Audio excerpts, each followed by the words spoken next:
దేశ రాజధాని ఢిల్లీలో తెలంగాణ ఎంపీల నిరసన ఉద్రిక్తంగా మారింది. తెలంగాణ ఐఎన్సీ ఎంపీల కన్వీనర్ నాగర్ కర్నూల్ ఎంపీ మల్లు రవి నేతృత్వంలో పలువురు తెలంగాణ ఎంపీలు పార్లమెంట్ భవనంలోని మకర ద్వారం వద్ద ఆందోళన చేపట్టారు. తెలంగాణ ఏర్పాటుపై బీజేపీ ఎంపీ తేజస్వి సూర్య చేసిన అభ్యంతరకరమైన వ్యాఖ్యలను తీవ్రంగా ఖండిస్తూ ఈ నిరసన కొనసాగింది. తెలంగాణ ప్రజాస్వామ్య మరియు రాజ్యాంగ పోరాటాన్ని అవమానించే ప్రయత్నాలను సహించబోమని ఎంపీలు స్పష్టం చేశారు. తేజస్వి సూర్య వెంటనే తెలంగాణ ప్రజలకు క్షమాపణ చెప్పాలని వారు డిమాండ్ చేశారు. ఇక కేంద్ర మంత్రి జి కిషన్ రెడ్డి చేసిన వ్యాఖ్యలపై కూడా ఎంపీలు తీవ్ర అభ్యంతరం వ్యక్తం చేశారు. తెలంగాణ చరిత్రను, ప్రజల భావోద్వేగాలను గౌరవించాలని వారు కోరారు. తెలంగాణ ప్రజలకు వెంటనే క్షమాపణ అడగాల్సిందే. కిషన్ రెడ్డి తేజస్వి సూర్య బీజేపీ తెలంగాణ. తేజస్వి సూర్య నిన్న డీలిమిటేషన్ ఉమెన్ రిజర్వేషన్ బిల్ మీద మాట్లాడుతూ సంబంధం లేకుండా తెలంగాణ బైఫర్కేషన్లో ఇండియాను పాకిస్తాన్ డివైడ్ చేసిన బ్రిటిషర్లు చేసినటువంటి డివైడ్ చేసిన దానికంటే కూడా దారుణంగా చేసింది యూపీఏ ప్రభుత్వం అని చెప్పడం జరిగింది. నేను ఒక్కటే చెప్పదలుచుకున్న తేజస్వికి, నీకు ఏం అవగాహన ఉందని మాట్లాడిన ఒక 1600 మంది బలిదానాలు, నీళ్లు, నిధులు, నియామకాల నినాదంతో తెచ్చుకున్న తెలంగాణను నువ్వు అంత అవమానకరంగా మాట్లాడినప్పుడు నువ్వు ఈరోజు మేము ఒకటే డిమాండ్ చేస్తున్నాం పార్లమెంట్లో, ఆ వర్డ్స్ ఏదైతున్నాయో అవి డిలీట్ చేయాలి రికార్డులుగా. రెండోది, తేజస్వి సూర్య తెలంగాణ ప్రజలకు క్షమాపణ చెప్పాలి. మూడోది, ఆయనను ఎన్కేస్కి వచ్చినటువంటి కిషన్ రెడ్డి గారు తెలంగాణ ప్రజల పుణ్యాన గెలిచి ఆయనను ఎన్కేస్కి రావడం ఏందని అడుగుతున్నాను నేను. ఎందుకంటే ఈరోజు క్యాబినెట్ మినిస్టర్గా ఉన్నావు అంటే తెలంగాణ ప్రజలు నిన్ను గెలిపిస్తూనే ఉన్నావు. మరి ఆయన మాట్లాడిన దానికి ఆయనను మందలిస్తావా? వచ్చి ఫ్లోర్ మీద మా సభ్యురాలు అడిగినటువంటి ప్రశ్నకు ఆయన మాట్లాడిన దాంట్లో తప్పే లేదు, మీరు వక్రీకరిస్తున్నారు అని చెప్పి ఆయన నేను కోసకోసావి కిషన్ రెడ్డి గారు చెప్పండి. ఈరోజు తెలంగాణ సమాజం చూడాలి. బీఆర్ఎస్ పార్టీ వాళ్ళు ఈరోజు అంటారు మేము లేం కాబట్టి అక్కడ మేము ఆబ్జెక్ట్ చేయలేం. మీరు ఎవరు రావద్దన్నాడు? అవయదానం చేసి మీరు బీజేపీ వాళ్ళని 8 మందిని గెలిపించి పార్లమెంటుకు పంపించారు. మీ బుద్ధి తక్కువ పని మీరు చేసింది. ఇంకా మీదికెళ్ళి తెలంగాణ ప్రజల ముందు బీజేపీ వాళ్ళు క్షమాపణ చెప్పాలి, కాంగ్రెస్ వాళ్ళు ఏం చేయలేదంటారు. మేము కాంగ్రెస్ పార్టీ లోపల కడియం కావ్య గారు మాట్లాడిర్రు. తెలంగాణ రాజకీయాల్లో మరోసారి వివాదం చెలరేగింది. మంత్రి పొన్నాం ప్రభాకర్ కేంద్ర మంత్రి జి కిషన్ రెడ్డికి కీలక విజ్ఞప్తి చేశారు. నిన్న పార్లమెంట్లో కర్ణాటక బీజేపీ ఎంపీ తేజస్వి సూర్య తెలంగాణ రాష్ట్ర ఏర్పాటును భారత్ పాకిస్తాన్ విభజనతో పోల్చిన వ్యాఖ్యలు చేయడం తీవ్ర చర్చకు దారితీసింది. ఈ వ్యాఖ్యలను పార్లమెంట్ రికార్డుల నుండి తొలగించాలని ఇప్పటికే స్పీకర్ను కోరినట్లు మంత్రి పొన్నాం ప్రభాకర్ తెలిపారు. కిషన్ రెడ్డి నిర్వహించిన ప్రెస్ కాన్ఫరెన్స్లో తేజస్వి సూర్య తన తప్పును ఒప్పుకున్నాడని చెప్పడం నేపథ్యంలో ఈ వ్యవహారంపై వెంటనే చర్యలు తీసుకోవాలని ఆయన కోరారు. భవిష్యత్తులో తెలంగాణ సమాజంలో అపార్థాలు తలెత్తకుండా ఉండాలంటే పాకిస్తాన్తో పోల్చిన వ్యాఖ్యలను అధికారిక రికార్డుల నుండి తొలగించేలా పార్లమెంట్ స్పీకర్ను కిషన్ రెడ్డి స్వయంగా కోరాలని మంత్రి పొన్నాం ప్రభాకర్ విజ్ఞప్తి చేశారు. కేంద్ర మంత్రి కిషన్ రెడ్డి గారిని ప్రత్యేకించి కోరుతా ఉన్నా. నిన్న కర్ణాటక ఎంపీ తేజస్వి గారు మాట్లాడి తెలంగాణ విభజన భారత్ పాకిస్తాన్ విభజనతో పోల్చిన సందర్భంలో అవి పార్లమెంటు రికార్డు నుంచి తొలగించాలనే డిమాండ్ను నిన్ననే గౌరవ స్పీకర్ గారిని కోరినాం. నేను ఈరోజు కిషన్ రెడ్డి గారి ప్రెస్ కాన్ఫరెన్స్లో తప్పైందని తేజస్వి ఒప్పుకున్నాడు అన్నటువంటి దృష్ట్యా వారే స్వయంగా కిషన్ రెడ్డి గారు చొరవ తీసుకొని తెలంగాణ సమాజం భవిష్యత్తులో మిమ్మల్ని అసహించుకోవద్దనుకుంటే పార్లమెంటు రికార్డుల్లో ఆ పాకిస్తాన్తో పోల్చిన ఆ మాటలను తొలగించాలని నేను మీ ద్వారా గౌరవ పార్లమెంటు స్పీకర్ను కోరుతా ఉన్నా. మీరు అందుకు కార్యాచరణ తీసుకోవాలని విజ్ఞప్తి చేస్తా ఉన్నా. మహిళా సాధికారత దిశగా కేంద్ర ప్రభుత్వం తీసుకువచ్చిన 33% రిజర్వేషన్ బిల్లుకు మద్దతుగా రంగారెడ్డి జిల్లాలో సందడి నెలకొంది. భారతీయ జనతా పార్టీ మహిళా మోర్చా ఆధ్వర్యంలో హయత్ నగర్లోని పల్లవి ఇంజనీరింగ్ కళాశాలలో భారీ ఎత్తున సంబరాలు నిర్వహించారు. ఈ సందర్భంగా ప్రధాని నరేంద్ర మోదీకి ధన్యవాదాలు తెలుపుతూ మహిళా విద్యార్థులు రూపొందించిన 3D శాండ్ ఆర్ట్ మరియు రంగోలీ ప్రదర్శన ప్రత్యేక ఆకర్షణగా నిలిచింది. ఈ కార్యక్రమానికి బీజేపీ రాష్ట్ర నేత రామచంద్రరావు, ఎమ్మెల్సీ మల్క కుమరయ్య ముఖ్య అతిథులుగా హాజరయ్యారు. విద్యార్థులు ప్రదర్శించిన కళాకృతులను వారు తిలకించి వారి ప్రతిభను అభినందించారు. ఈ సందర్భంగా రామచంద్రరావు మాట్లాడుతూ ప్రపంచంలో ఎక్కడా లేని విధంగా మహిళలకు చట్టసభల్లో 33% రిజర్వేషన్లు కల్పించిన ఘనత నరేంద్ర మోదీకే దక్కుతుందన్నారు. గత 30 ఏళ్లుగా పెండింగ్లో ఉన్న మహిళల కళ నేడు సాకారమైందని ఆయన హర్షం వ్యక్తం చేశారు.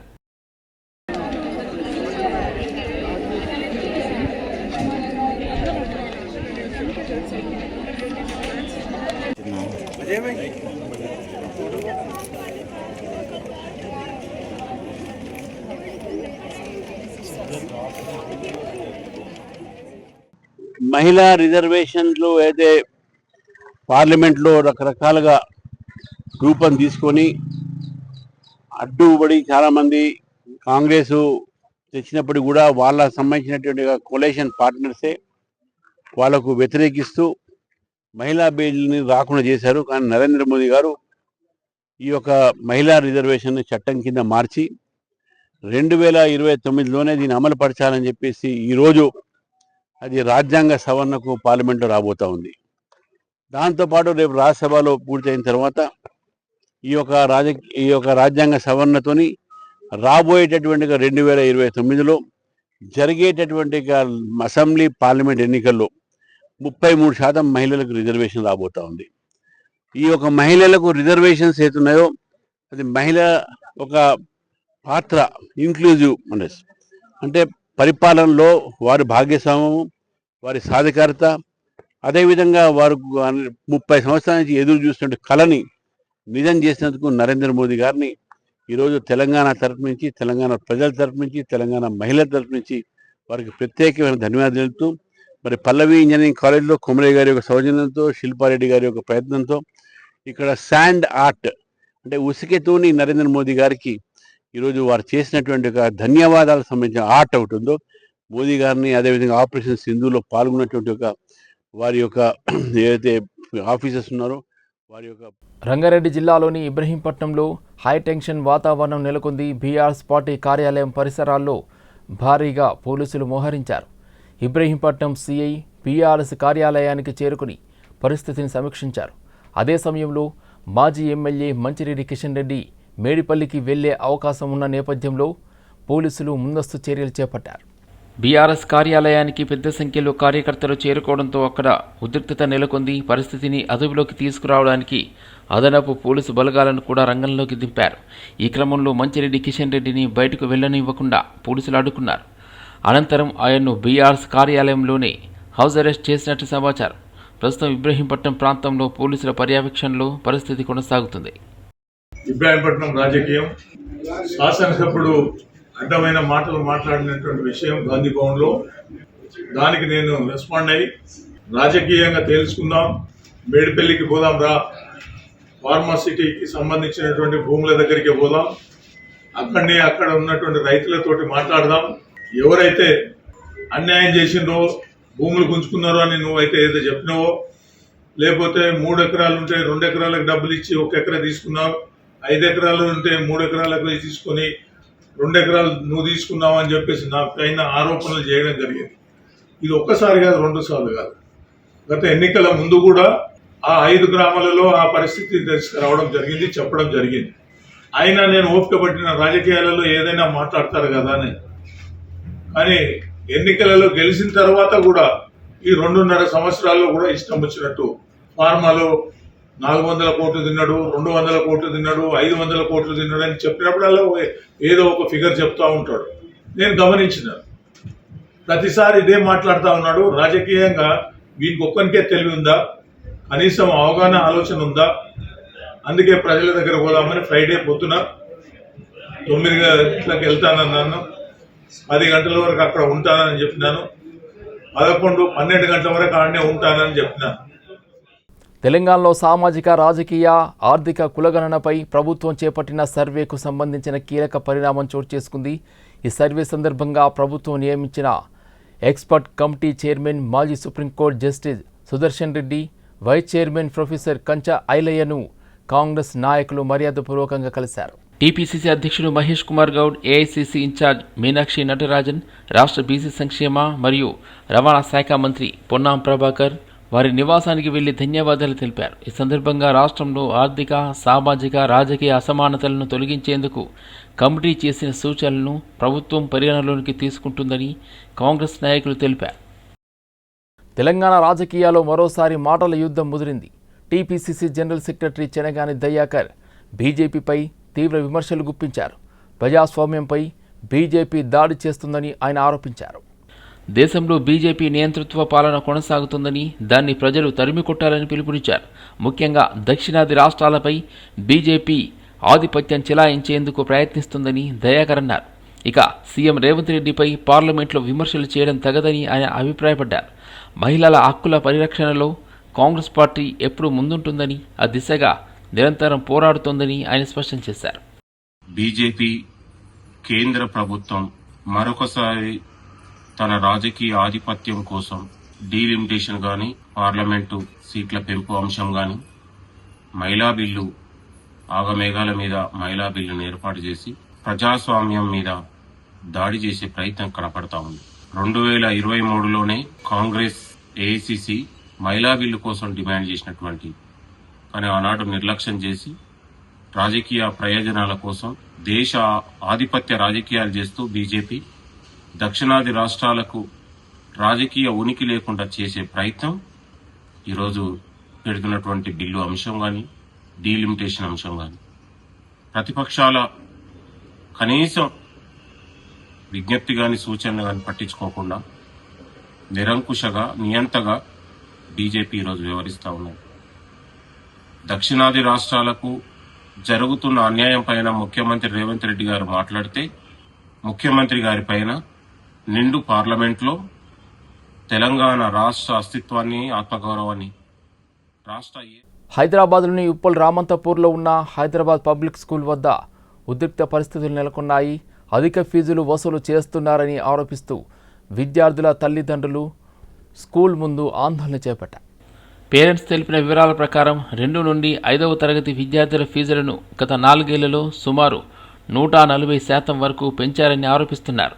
అలాగే 6 నుండి 10వ తరగతి విద్యార్థులకు కూడా 84% వరకు ఫీజు పెంచినట్లు వారు చెబుతున్నారు.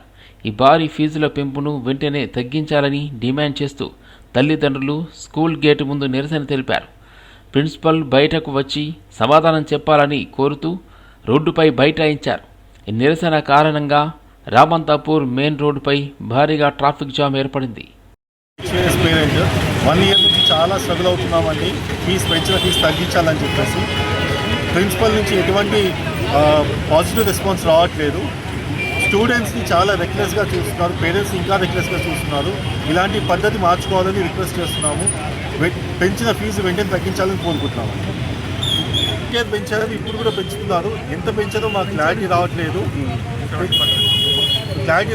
ఎందుకు పెంచుతున్నారో కూడా దానికి చెప్పట్లేదు. అలానే ఫెసిలిటీస్ కానీ, ఎమ్యూనిటీస్ కానీ ఏం పెరగలేదు.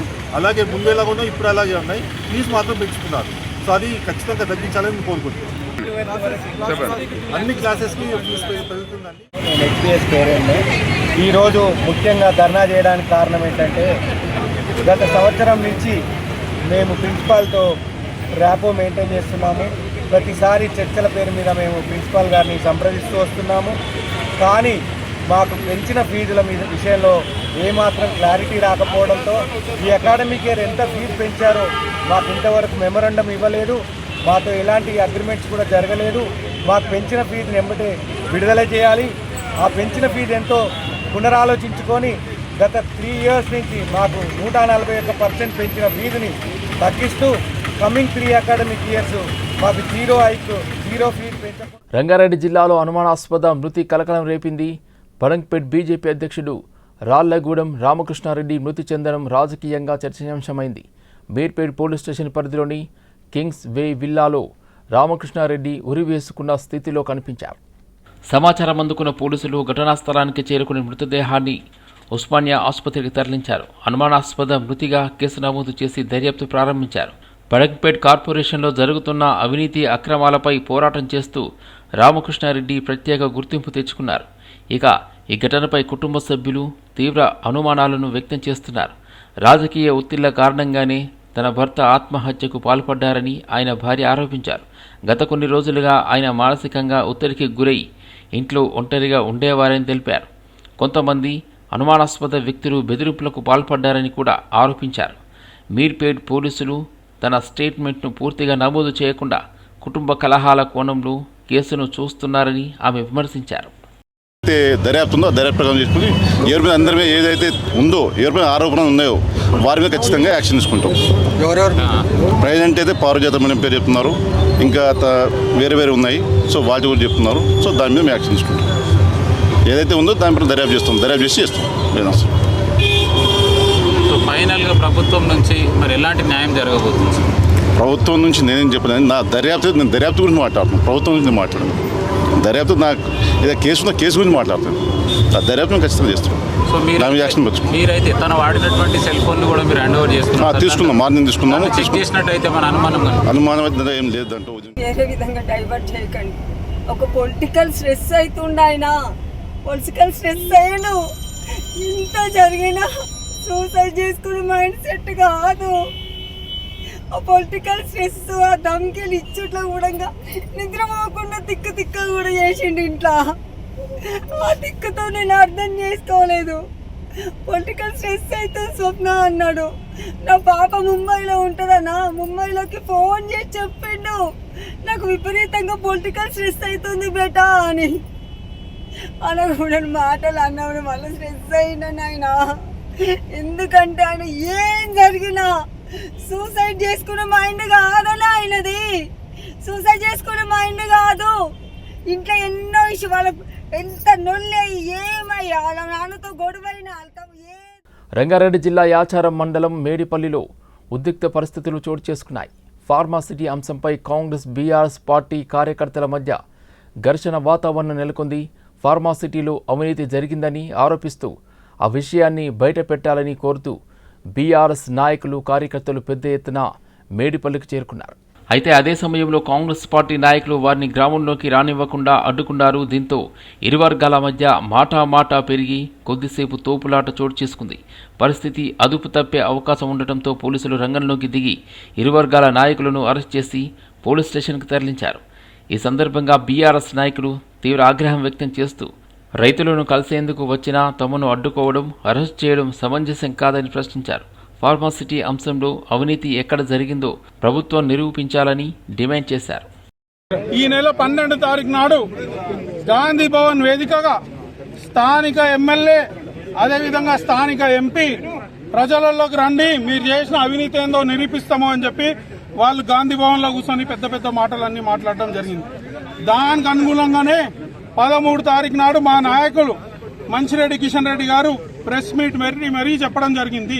నువ్వు ప్రజలలోకి రమ్మంటున్నావు కదా, మేము ప్రజలలోకి వస్తాము, ప్రజలనే తేల్చుకుందాము, ఎవరు అవినీతి చేసిర్రు, ఏం అవినీతి జరిగిందో ప్రజలలోనే చర్చిస్తామని చెప్పి వాళ్ళు ఈ నెల 13 తారీఖు నాడు మీ ఛాలెంజ్ ని యాక్సెప్ట్ చేసి ఈ రోజు 17 తారీఖు నాడు మేడిపల్లి గ్రామానికి ఉదయం 10 గంటలకు వస్తాము అని చెప్పి వారు చెప్పడం జరిగింది.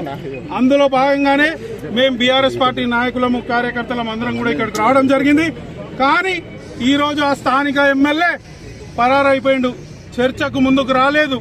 అవినీతి జరిగింది అని గత 10 సంవత్సరాల నుంచి కుక్క మొరిగినట్టు మొరుగుకుంటూ ఏ వేదిక మీద పడితే ఆ వేదిక మీద ఒక పిచ్చి కుక్క లేక ఆడ అవినీతి జరిగింది, ఈడ అవినీతి జరిగింది అని మొత్తుకుంటూ ఒక్క రోజు కూడా ఈ రోజు వరకు ఒక చిన్న నిరూపణ కూడా చేయలేని పరిస్థితిలో ఆయన ఉన్నాడు. కేవలం అబద్ధపు. మేడ్చల్ భారత్ గ్యాస్ ఏజెన్సీ కార్యాలయం వద్ద కస్టమర్లు ఆందోళన వ్యక్తం చేశారు. నెల రోజుల కిందట గ్యాస్ బుకింగ్ చేసుకున్నప్పటికీ ఏదో ఒక సాకు చెబుతూ గ్యాస్ సిలిండర్ డెలివరీ చేయకుండా సిబ్బంది ఇబ్బంది పెడుతున్నారని కస్టమర్లు ఆరోపిస్తున్నారు. మరికొందరు డబ్బులు చెల్లించినప్పటికీ సిలిండర్ డెలివరీ కాలేదని ఏజెన్సీ వద్దకు వచ్చి ప్రశ్నిస్తే బయటికి గెంటేసి ఏం చేసుకుంటారో చేసుకోండి అంటూ బెదిరిస్తున్నారని కస్టమర్లు చెబుతున్నారు. బ్లాక్లో సిలిండర్లను మోడర్న్ గ్యాస్ ఏజెన్సీ వారు అమ్ముకుంటున్నారని వినియోగదారులు మండిపడుతున్నారు. సంబంధిత అధికారులు మేడ్చల్ మోడర్న్ గ్యాస్ ఏజెన్సీపై సమగ్ర విచారణ జరిపి ఏజెన్సీ లైసెన్సులను రద్దు చేయాలని వినియోగదారులు కోరుతున్నారు. నాకు మీరు ఇళ్ళకి లోపలికి వస్తాంటే లొకేషన్ ఆఫీస్ లో వచ్చి మాట్లాడు పద్ధతి గల మనిషి కౌంటర్ దగ్గరకు వచ్చి మాట్లాడమన్నా.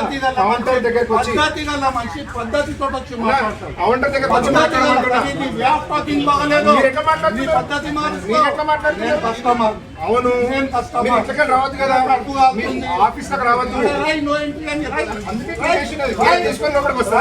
గేట్ తీసుకొని లోపలికి వస్తా. ఎంతోమంది కస్టమర్లు గ్యాస్ నేను బుక్ చేసి ఆల్మోస్ట్ 1.5 month అవుతుంది. కానీ లాస్ట్ మంత్ 28కి గ్యాస్ వచ్చినట్టు డెలివరీ డన్ అన్నట్టు చూపించినారు. కానీ గ్యాస్ మాత్రం మాకు రీసీవ్ కాలేదు. మళ్ళీ ఇక్కడికి వచ్చి అడుగుతానేమో రీషెడ్యూల్ చేయమన్నారు. రీషెడ్యూల్ చేసిన తర్వాత కూడా కంప్లైంట్ ఇచ్చినారు. కంప్లైంట్ ఇచ్చిన తర్వాత కూడా ఒక మెసేజ్ వచ్చి చూపిస్తే ఇప్పుడు ఏమంటున్నారు, మళ్ళీ బుక్ చేసుకో 22-20 అని. చెల్లె కొడుకు భర్త చనిపోయాడు, మా బావ చనిపోయాడు. మా బావ చనిపోతే మా పిల్లగాడు వచ్చి గ్యాస్ ఇవ్వకపోతే కేవైసీ అప్డేట్ చేపించమంటే కేవైసీ అప్డేట్ చేయించినారు. కేవైసీ అప్డేట్ చేయించినాక వాళ్ళు వస్తే ఇష్టం వచ్చినట్టు ఎలగొడుతున్నారు చిన్న పిల్లగాని చూసి. నేను వచ్చి ఆ గేట్ తీసి కొద్దిగా ప్రాబ్లం ఉంది మాట్లాడుతా అంటే గేట్ తీయ అన్నారు. గేట్ తీయ అంటే వాళ్ళకి ఇంకొకైనా లేచి వచ్చా ఏంది ఏం మాట్లాడతావు బయటికి వెళ్ళు అని అంటున్నారు. నేను ఒక కస్టమర్ని. ఇక్కడ ఇంతమంది గ్యాస్ కోసం బాధపడుతున్నారు. వాళ్ళ పని ఏంది సమాధానం చెప్పాలి. సమాధానం చెప్తలేరు, ఏం చెప్తలేరు, ర్యాష్గా మాట్లాడుతున్నారు. వీళ్ళ డీలర్ ఉంది కదా, వీళ్ళ డీలర్ నెంబర్ ఇవ్వమంటే ఆడు సేల్స్ ఆఫీసర్ నెంబర్ ఇచ్చినారు. సేల్స్ ఆఫీసర్స్ తోటి మాట్లాడితే సేల్స్ ఆఫీసర్ నా నంబర్ బ్లాక్ లిస్ట్లో ఇచ్చినారు. సైబరాబాద్ సైబర్ క్రైమ్ పోలీసులు మరో కీలక సైబర్ మోసగాడిని అరెస్ట్ చేశారు. ఈ కేసుకు సంబంధించి Cyberabad cyber crime DCP Sai Manohar media సమావేశంలో వివరాలు వెల్లడించారు. డిజిటల్ అరెస్టు పేరుతో జరిగిన మోసంలో ప్రధాన నిందితుడు గజర్లా అవినాష్ను అరెస్ట్ చేసినట్లు ఆయన తెలిపారు. నిందితుడి వద్ద నుండి 12 లక్షల రూపాయలు స్వాధీనం చేసుకున్నట్లు పోలీసులు వెల్లడించారు. బాలానగర్కు చెందిన ఓ వృద్ధుణ్ణి లక్ష్యంగా చేసుకుని అతని మొబైల్ నంబర్పై 17 కేసులు ఉన్నాయని భయపెట్టి డిజిటల్ అరెస్ట్ పేరుతో 15 రోజుల పాటు బెదిరింపులకు గురి చేశారు. వీడియో కాల్ ద్వారా విచారణ చేస్తున్నట్లు నమ్మించి మొత్తం 42 లక్షల రూపాయలను 4 మ్యూల్ అకౌంట్లకు బదిలీ చేసినట్లు తెలిపారు. ఒక నేరస్తుడిని అప్రహెండ్ చేయడం జరిగింది. అతని దగ్గర నుంచి 12 లక్షల రూపాయలు రికవరీ చేయడం జరిగింది. ఇది ఈ డిజిటల్ అరెస్ట్ సదానందం అని చెప్పేసి ఒక సీనియర్ సిటిజన్ బాలానగర్కు సంబంధించినటువంటి వ్యక్తిని దాదాపు 15 రోజుల పాటు డిజిటల్ అరెస్ట్లో ఉంచి 42 lakh రూపీస్ 4 మ్యూల్ అకౌంట్స్కి ట్రాన్స్ఫర్ చేయించుకున్నారు. ఈ అవినాష్ అనే అతను ఇప్పుడు అరెస్ట్ అయిన వ్యక్తి ఎవరైతే ఉన్నారో అతని డీటెయిల్స్ అవినాష్.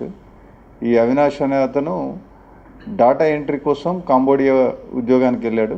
అక్కడికి వెళ్ళిన తర్వాత ఫస్ట్ ఫోర్స్ ద్వారా ఈ ఫ్రాడ్లోకి ఎంటర్ అయినాడు. ఈ కాల్ సెంటర్లో జాబ్స్ ఉన్నాయని చెప్పేసి, లేకపోతే ఇంకా ఏదైనా ఈ కాల్స్ చేసి భారతీయుల్ని ఇబ్బంది పెట్టి ఫ్రాడ్ చేసే దాంట్లో ఆ తర్వాత వాలంటరీగా తనంతట తానే స్వచ్ఛందంగా ఇటువంటి ఇల్లీగల్ యాక్టివిటీస్లో పాల్గొనడం జరిగింది. ఇదే క్రమం లోపల జనవరి ఈ ఇయర్లో 2026లో జనవరిలో సదానందం అనే అతనికి కాల్ చేసి ఫస్ట్ ఇట్లా మీ అకౌంట్ మీ ఫోన్ నెంబర్ ఏదైతే ఉందో ఆ ఫోన్ నెంబరు మీ ఆధార్కి లింక్ అయినటువంటి. ఆధునిక యుగంలో యాంత్రికంగా జీవనం సాగించేవారు పనిలో భాగంగా తల్లిదండ్రుల బాధ్యతలను చేపట్టలేక ఏమి చేయాలో తెలియని అయోమయ పరిస్థితిలో ఉన్నారని కాంగ్రెస్ నాయకులు దుర్దిల్ల శ్రీనుబాబు అన్నారు. అందుకే హైదరాబాద్ శ్రీనగర్ కాలనీలో అత్యాధునిక చికిత్సతో పాటు నిపుణులైన వైద్య బృందంతో కైట్ రిహాబిలిటేషన్ సెంటర్ను ఏర్పాటు చేశారు. లైఫ్ బ్రిడ్జ్ గ్రూప్ కో ఫౌండర్లు రాజగోపాల్, రిమానాధికులు అంకితభావంతో పనిచేసే సిబ్బంది అత్యాధునిక చికిత్సలను అందించే వైద్య పరికరాలతో పాటు స్నేహభావం, సేవాభావంతో చక్కని స్నేహపూరితమైన వాతావరణంలో తమ సేవలను అందించడానికి ఈ kite advance geriatric rehabilitation centre ఏర్పాటు చేశారని అన్నారు. ఈ కార్యక్రమంలో అపోలో ఆసుపత్రి కార్డియాక్ విభాగం director doctor Srinivas Kumar, surgical విభాగం హెచ్డి డాక్టర్ శ్రీధర్ లింగం తదితరులు పాల్గొన్నారు. Kite is specialized in out-of-hospital geriatric care services. We specialize in post-operative rehabilitative care. We also provide hospice care and, of course, memory care, which is otherwise called dementia care. We run and operate and manage around 8 centers across south of India right now, with over 600 beds under our care and management at this point in time. We have been in Hyderabad for the last 3 years. We have done well, and Hyderabad has really welcomed us so well. We are now stepping up our level of care in Hyderabad by adding new technologies and processes to rehabilitation, where seniors and elders can recover much faster and reduce readmission and other associated complications. We are very happy to have launched this advanced rehab unit today in Banjara Hills, and we hope to continue our services with all the seniors for Hyderabad. Sons, son-in-laws, wives, daughter-in-laws.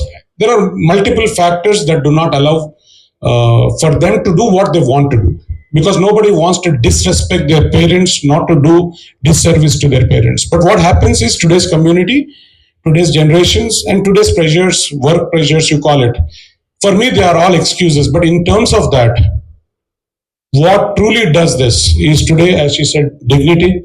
Ma'am, I want to add few more things. We are not opening a center today, and I mean it from the heart. We are opening a center for care, a center for humanity. And the biggest thing that makes it different is kites.